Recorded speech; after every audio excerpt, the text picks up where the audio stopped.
বৰ ভাল নে বেয়া সবৰে একদম ভাল তেতিয়ালে মোৰ লগত একদম ডাঙৰ কৰি কব ভাৰত মাতা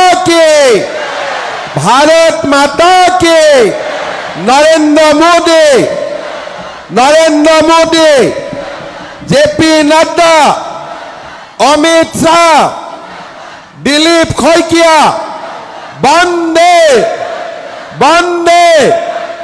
बहुत बहुत धन्यवाद खालिंगदुआर समष्टित আজি নিৰ্বাচনী সভাত আমাৰ মাজত উপস্থিত ভাৰতীয় জনতা পাৰ্টিৰ অসম ৰাজ্যিক সভাপতি তথা দৰং ওদালগুৰি সমষ্টিৰ সাংসদ দিলীপ শইকীয়া ডাঙৰীয়া সন্মানীয় মন্ত্ৰী পীযুষ হাজৰিকা ডাঙৰীয়া কমলপুৰ সমষ্টিৰ বিধায়ক দিগন্ত কলিতা ডাঙৰীয়া সিপাজাৰ সমষ্টিৰ বিধায়ক পৰমানন্দ ৰাজবংশী ডাঙৰীয়া আমাৰ জিলাৰ সভাপতি সুনীল বসুমতাৰী ডাঙৰীয়া শান্তিয়াস কুজুৰ ডাঙৰীয়া প্ৰণৱ নাৰায়ণ দেৱ ডাঙৰীয়া শ্যামল সৰকাৰ ডাঙৰীয়া আৰ্পনা মেধি ডাঙৰীয়া বিকন ডেকা ডাঙৰীয়া অজয় হাজৰিকা ডাঙৰীয়া অভিজিত নাথ ডাঙৰীয়াকে আদি কৰি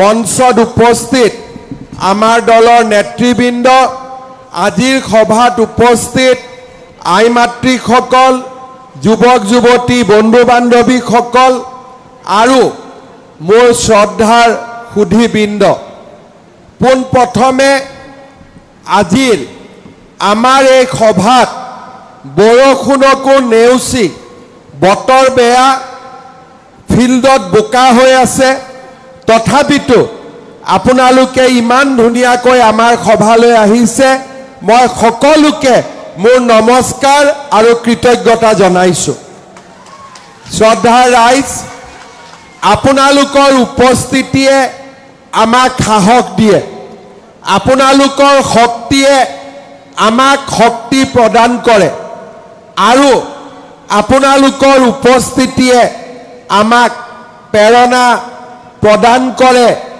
অযুত শক্তিৰে আগুৱাই যাবলৈ সাহস দিয়ে অলপ আগতে আমি মুদৈবাৰী আৰু হৰিসিঙাত সভা কৰিছিলোঁ তাতেও জনসমুদ্ৰ আৰু আজি মোৰ দিনটোৰ দ্বিতীয়খন সভা খালিংদুৱাৰতো ইমান সুন্দৰ সভা আজি মই ক'ব পাৰোঁ যে দুইটা পৰিষদীয় সমষ্টিত বিজেপি জিকিবই তাত কোনো সন্দেহ নাই বিজেপি নিশ্চিতভাৱে জয়লাভ কৰিব শ্ৰদ্ধাৰ ৰাইজ আপোনালোকে জানে যে 2014 চনৰ আগতে আমাৰ বিটিচিৰ পৰিৱেশ কেনেকুৱা আছিলে গোষ্ঠীগত সংঘৰ্ষ সাম্প্ৰদায়িক সংঘৰ্ষ বোমা বিস্ফোৰণ গুলি বৰ্ষণ আৰু মানুহৰ মাজত নিৰাপত্তাৰ অভাৱ 2014 চনত প্ৰধানমন্ত্ৰী নৰেন্দ্ৰ মোদী ডাঙৰীয়া শাসনলৈ আহে আৰু বিটিচিত স্থায়ী শান্তি আনিবৰ বাবে তেখেতে কাম আৰম্ভ কৰে 2020 চনত বিটিআৰ শান্তি চুক্তি স্বাক্ষৰিত হয় আৰু 2021 চনত আপোনালোকৰ আশীৰ্বাদত মই অসমৰ মুখ্যমন্ত্ৰীৰ দায়িত্ব গ্ৰহণ কৰোঁ 4.5 বছৰ পিছত আপোনালোকৰ সন্মুখত থিয় হৈ এই কথা মই নিশ্চিতভাৱে দাবী কৰিব পাৰোঁ যে মই মুখ্যমন্ত্ৰী হোৱাৰ দিনৰ পৰা বিটিচিত এটাও গুলিকাণ্ড হোৱা নাই এটাও বোমা বিস্ফোৰণ হোৱা নাই কোনো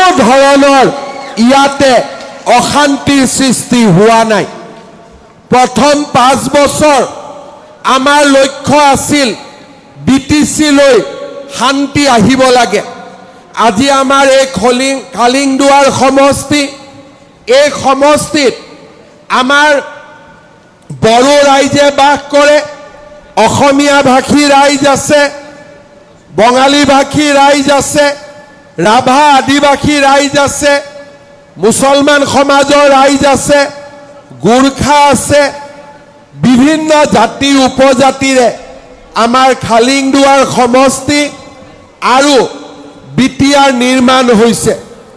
মোৰ প্ৰচেষ্টা আছিলে যে প্ৰথম 5 বছৰ মই মুখ্যমন্ত্ৰী হোৱাৰ পিছত বিটিআৰত শান্তি আহিব লাগে, আমাৰ মাজত অবিশ্বাসৰ বাতাবৰণ নোহোৱা হ'ব লাগে, ইজনে সিজনৰ ওচৰ চাপি আহিব লাগে। আজি 5টা বছৰত আমি সেই কৰ্মযজ্ঞ আমি শান্তিৰ যি কপৌ তাক আমি বিটিচিলৈ আনিবলৈ সক্ষম হলোঁ। এতিয়া আমাৰ লক্ষ্য অহা 5 বছৰৰ আমাৰ পৰিকল্পনা যে বিগত 5 বছৰত শান্তি যদি আমাৰ লক্ষ্য আছিল, অহা 5 বছৰত আমাৰ লক্ষ্য হৈছে বিটিচিৰ জীৱনলৈ বিকাশ আৰু উন্নয়নৰ নতুন গংগা নমাই অনা, অসমৰ আটাইতকৈ বিকশিত অঞ্চল হিচাপে আমি বিটিআৰক নিৰ্মাণ কৰা। আৰু সেই উদ্দেশ্যলৈ আমি বিটিআৰক এইবাৰ নিৰ্বাচনত জপিয়াই পৰিছোঁ। বহুতে মোক সোধে যে কাৰোবাৰ লগত মিত্ৰতা হ'ব নেকি? আমাৰ কাৰো লগত শত্ৰুতা নাই, UPPLৰ লগতো আমাৰ শত্ৰুতা নাই, BPFৰ লগতো আমাৰ শত্ৰুতা নাই, কাৰো লগত আমাৰ শত্ৰুতা নাই। কিন্তু আমাৰ লক্ষ্য এইবাৰ এটাই যে পদুম ফুলৰ ছবিত আমি ভোট দিব পাৰিব লাগিব আৰু পদুম ফুলৰ ছবিত আমি ইলেকশ্যনত বিজয়ী হ'ব লাগিব। আৰু সেইবাবেই শ্ৰদ্ধাৰ ৰাইজ, আমি এইবাৰ ইলেকশ্যনত বিজেপি হিচাপে আমি ইলেকশ্যনত প্ৰতিদ্বন্দ্বিতা কৰিম। খেলিব লাগে নে নাই বিজেপিয়ে ইলেকশ্যন? লাগে নে নাই? বিজেপিক ভোট দিব নে নাই? একদম পাক্কা বিজেপি জিকিব। শ্ৰদ্ধাৰ ৰাইজ, আজি মোক মানুহে সোধে যে বিটিচিত কৰিবলগীয়া কাম কি আছে। মই এটাই কথা বুজি পাওঁ যে বিটিচিত আমি এনেকে কাম কৰিব লাগিব যে বিটিচিত যাতে কোনেও দ্বিতীয় শ্ৰেণীৰ নাগৰিক নাথাকে, সকলো প্ৰথম শ্ৰেণীৰ নাগৰিক হ'ব পাৰে। শ্ৰদ্ধাৰ ৰাইজ, আমি এইখন অসমৰ বাসিন্দা, আমি বিটিচিৰ গৌৰৱী বাসিন্দা। আমি বড়ো হ'ব পাৰোঁ, আমি অসমীয়া ভাষী হ'ব পাৰোঁ, বঙালী ভাষী হ'ব পাৰোঁ, আমি ৰাভা আদিবাসী হ'ব পাৰোঁ, কিন্তু আমি বিটিচিত দ্বিতীয় শ্ৰেণীৰ নাগৰিক হ'ব নোৱাৰোঁ, আমি প্ৰথম শ্ৰেণীৰ নাগৰিক হ'ব লাগিব। শ্ৰদ্ধাৰ ৰাইজ, বিটিচিৰ ইলেকশ্যনত আমি এটাই উদ্দেশ্য লৈ ইলেকশ্যনত নামিছোঁ যে বিটিআৰত যাতে কেতিয়াও কোনো দ্বিতীয় শ্ৰেণীৰ নাগৰিক হ'ব নোৱাৰে। মই ওদালগুৰিলৈ আহোঁ, মোক মানুহে কয় যে ছাৰ আমাৰ মাটিৰ কাগজ হোৱা নাই। বোলে কিয় হোৱা নাই? বোলে আমাক 47 চনৰ কাগজ সুধিছে। মই এটাই উত্তৰ দিব খোজো যে আমাক 47 চনৰ কাগজ সোধাৰ প্ৰয়োজন নাই। যাৰ কাগজ সুধিব লাগে তাক সুধিব লাগে। আমাক মাটিৰ কাগজৰ বাবে 47 চন সোধাৰ আমাক প্ৰয়োজন নাই, কাৰণ এই মাটিতে আমি জন্মিছোঁ আৰু এই মাটিতে আমি এদিন মৃত্যু খাবতি ল'ম। শ্ৰদ্ধাৰ ৰাইজ, আমি কাক সুধিব লাগে? আজি আপোনালোকে দেখিছে গোৱালপাৰাত, উৰিয়ামঘাট, গোলাঘাট, গৰুখুটিত আমি কোন মানুহক উচ্ছেদ কৰিছোঁ? আজি সেই মানুহক সুধিব লাগে যে আপোনালোক কেতিয়া আহিছে। আমাৰ মানুহক 47 চন সোধাৰ কোনো প্ৰয়োজন থাকিব নোৱাৰে আৰু তেনেকুৱা প্ৰয়োজনক আমি শেষ কৰিব লাগিব। যেতিয়ালৈকে আমাৰ মানুহক 47 চন সুধি থাকিব, তেতিয়ালৈকে অসমত বিটিআৰত আমি দ্বিতীয় শ্ৰেণীৰ নাগৰিক হৈ থাকিব লাগিব।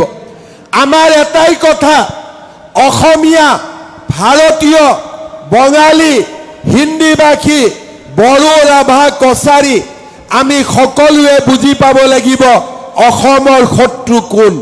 আমি অসমৰ শত্ৰু নহয়, আমি বিটিআৰৰ শত্ৰু নহয়। যিসকল বাংলাদেশৰ পৰা প্ৰত্যেক দিনে আহি আছে, আমি তেওঁলোকক সুধিব লাগিব আপোনালোকৰ মাটিৰ কাগজ ক'ত আছে। আমাক সোধাৰ প্ৰয়োজন নাই, কাৰণ আমি বাংলাদেশত যাব নোৱাৰো, আমি পাকিস্তানত যাব নোৱাৰো, আমাৰ তাতে মাটিও নাই, আমাৰ তাতে ঘৰো নাই। আৰু সেইকাৰণে আমাৰ এটাই লক্ষ্য যে যাক যি প্ৰশ্ন কৰিব লাগিব আমি তাত গৈ সেয়া প্ৰশ্ন কৰিব লাগিব। যদি বিটিআৰত আজি আমাৰ মানুহখিনিকে কোনোবাই সোধে যে 47ৰ কাগজ দিয়ক, তেতিয়া মই এটাই কথা ক'ব লাগিব, মই কলৈকে যাব পাৰো? বাংলাদেশত মোৰ ঘৰ নাই, পাকিস্তানত মোৰ ঘৰ নাই, মই ইয়াতে জন্মিছো আৰু মই ইয়াতে মৰিব লাগিব। এইখনে মোৰ জননী জন্মভূমি। আৰু সেইকাৰণে শ্ৰদ্ধা ৰাইজ, মোৰ এটাই লক্ষ্য যে বিটিচিত যাতে আমাৰ কোনো মানুহে নিজক দ্বিতীয় শ্ৰেণীৰ নাগৰিক বুলি ভাবিব নালাগে। সকলোৱে প্ৰথম শ্ৰেণীৰ নাগৰিক হ'ব। নিজৰ ভাষা, কলা, কৃষ্টি আমি সংৰক্ষণ কৰিব পাৰিব লাগিব আৰু আমি দুপত দুপে আগুৱাই যাব লাগিব। আজি যদি আপোনালোকে অসমৰ ফালে চাই বিটিআৰক যদি বাদ দি অকণমান সময় আন জিলাসমূহলৈকে চাই আপোনালোকে দেখিব তাত কি ধৰণে বিকাশ হৈছে, উন্নতি হৈছে। ব্ৰহ্মপুত্ৰৰ ওপৰত দলং হৈছে, মেডিকেল কলেজ হৈছে, ৰাস্তা ঘাট হৈছে, চাৰিওফালে উন্নয়নৰ দামামা। মই বিচাৰো যে এবাৰ বিজেপিক বিটিআৰত এটা সুযোগ দিয়ক, যাতে অসমৰ আন অঞ্চলৰ দৰে আমি বিটিআৰতো উন্নয়নৰ গংগা আমি নমাই আনিব পাৰো। বিটিআৰৰ ৰাইজেও উন্নয়ন আৰু বিকাশৰ ৰাস্তা দি আগুৱাই যাব পাৰে। শ্ৰদ্ধাৰ ৰাইজ, আজি আমাৰ ইয়াতে যুৱক বন্ধুসকল আহিছে। আজি আমাৰ অসমত আমি কি ব্যৱস্থা হাতত লৈছো যে চৰকাৰী চাকৰিত কোনেও এটকা খাব নোৱাৰে, মেধাৰ ভিত্তিত চৰকাৰী চাকৰি হ'ব লাগিব। 1 লাখ চৰকাৰী চাকৰিৰ সংকল্প আছিল, আজি আমি 1.5 লাখ চাকৰি দিলো আৰু 10 অক্টোবৰত আমি আৰু 50,000 চাকৰি আমি যুৱক যুৱতীসকলৰ বাবে দিব আমি গৈ আছো। মোৰ মনত প্ৰশ্ন যে বিটিআৰৰ ৰাইজে অসমলৈকে যেতিয়া যাব, দিছপুৰে পতা পৰীক্ষাত বহিব, তাত কোনো কৰাপশ্যন নাই, তাত কোনো জাতি নাই, তাত কোনো উপজাতি নাই, সকলোৰে কাৰণে সমান অধিকাৰ। আমি চেষ্টা কৰিব লাগিব কোকৰাঝাৰতো যি চাকৰিৰ ইণ্টাৰভিউ হয় তাতো কোনো জাতি থাকিব নোৱাৰিব, উপজাতি থাকিব নোৱাৰিব। আমাৰ দুখীয়া ল'ৰা ছোৱালীয়ে চৰকাৰী চাকৰি পাব লাগিব। আৰু এই ব্যৱস্থা কোনে কৰিব পাৰে? এই ব্যৱস্থা অকল বিজেপিয়ে কৰিব পাৰে, কাৰণ বিজেপিয়ে সকলোৰে লগত থাকিব, সকলোৰে ন্যায়ৰ বাবে কাম কৰিব। আজি শ্ৰদ্ধাৰ ৰাইজ, আপোনালোকে দেখিছে যোৱাবাৰ আমি ওদালগুৰি জিলাত 4টা সিট পাইছিলো। তামুলপুৰ আমি বিটিআৰত প্ৰথমবাৰৰ বাবে কেইটামান সিটত আমি জিকি আমি শাসনত বহিবলৈ সক্ষম হৈছিলো। এই 5টা বছৰত বিটিআৰৰ শাসনত বিজেপি থকা কাৰণেই আমাৰ বিটিআৰত আমি 5টা বছৰ শান্তি দেখিলো, 5টা বছৰ আমি বিকাশ দেখিলো।